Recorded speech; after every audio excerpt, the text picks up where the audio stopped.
you can see, I think, a little bit of the Ford motor car logo on that. I think I've got that right.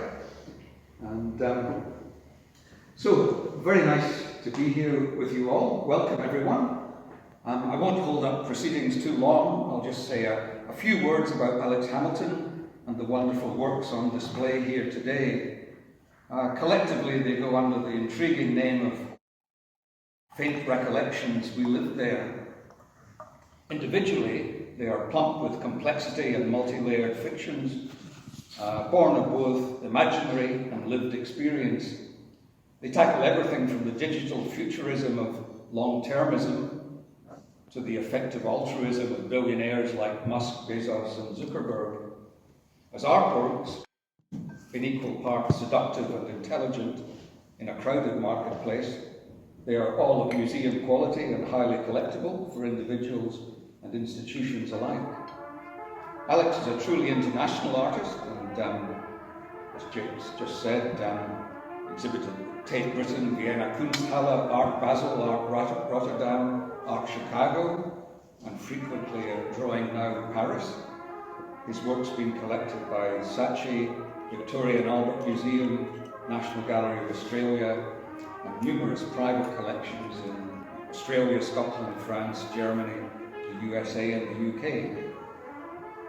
So in thinking about what I say today, and I first saw Alex's work in a group exhibition here, and it was a fabulous show with many different artists, but my own favourite was one of Alex's that was in that show, so I was delighted when Jake invited me to say a few words today.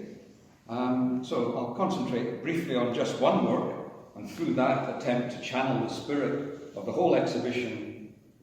So which one would that artwork be? Well, I've already told you. An artist friend of mine from Sydney, via the north of England, once sold a highly abstracted painting of a heart to a private collector in Paris, and it turned out that collector was a retired heart surgeon, and every artwork in his collection was based around the heart. So we all collect art for many different reasons. As an artist, art writer, and also sometimes an art collector myself, I have a similar romantic attraction to lighthouses, whether by the 19th century English painter J.M.W. Hoerner or the contemporary Australian sound artists Joyce Hinterding and David Haynes, who I met on Bruny Island when they were doing a residency in the old lighthouse keepers' cottages, pulling signals down from polar orbiting satellites and turning them into digital images.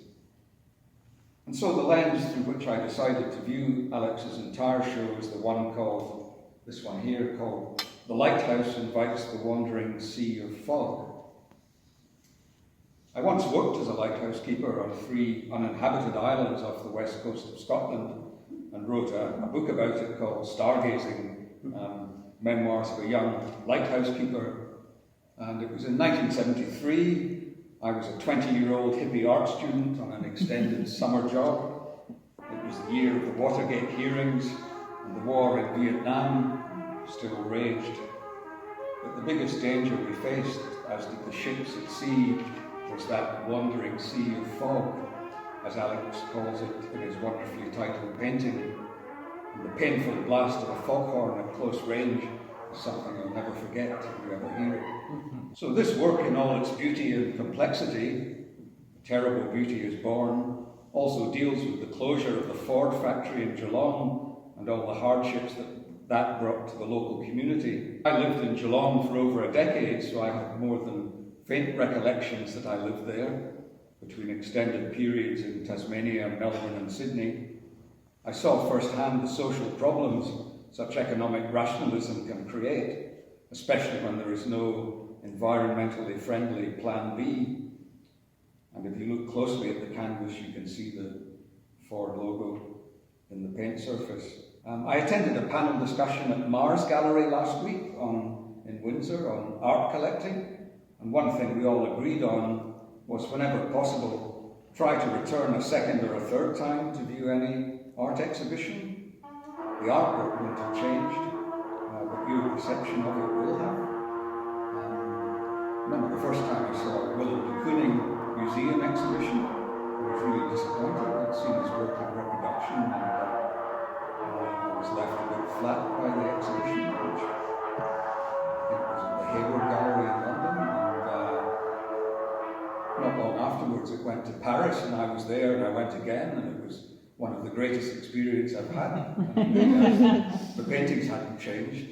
Physically they were all the same, but my perception had, and of course he's one of my favourite artists. But one of my other passions is interviewing artists about their works and their lives, whether it's getting Marina Abramovic to talk about the paintings she made as a child, or Peter Booth to talk in depth about his seismic shift from monochrome abstraction to neo-expressionist figuration.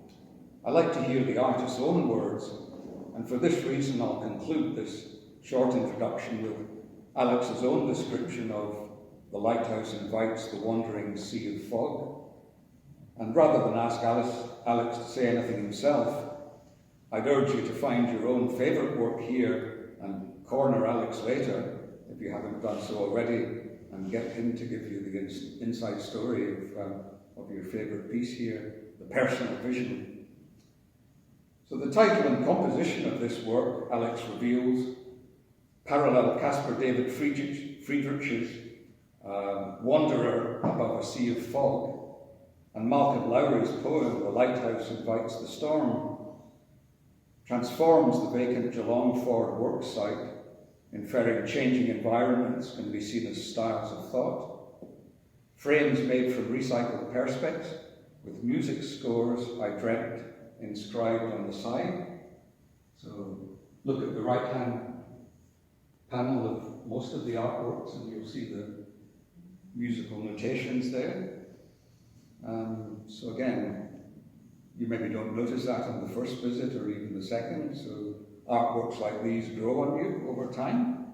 And these notations assure us the incised pianola holes are coded sound functioning as recording technology, interrupting multiple levels of paint, illusion, material and craft.